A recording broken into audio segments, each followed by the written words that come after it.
Chennai Kochi spice jet വിമാനം cancel ചെയ്തു. പുലർച്ചെ 5:15 ചെന്നൈയിൽ നിന്ന് പുറപ്പെടേണ്ട വിമാനമായിരുന്നു റദ്ദാക്കിയത്. ചെക്കിംഗ് എല്ലാം പൂർത്തിയാക്കിയതിനു ശേഷമാണ് വിമാനം റദ്ദാക്കിയതായി യാത്രക്കാരെ അറിയിക്കുന്നത്. വിവരങ്ങളുമായി സഹിൻ ആന്റണി നമുക്കൊപ്പം ചേരുകയാണ്.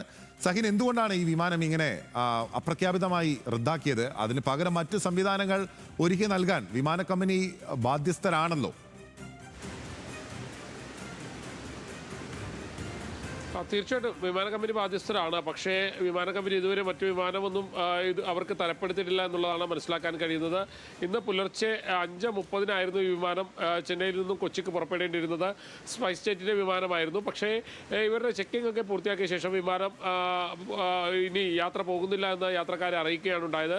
പിന്നീട് യാത്രക്കാർ തിരക്കിയപ്പോൾ മനസ്സിലാക്കാൻ കഴിഞ്ഞത് യന്ത്ര തകരാറിനെ തുടർന്ന് വിമാനം റദ്ദ് ചെയ്തു എന്നുള്ളതാണ്.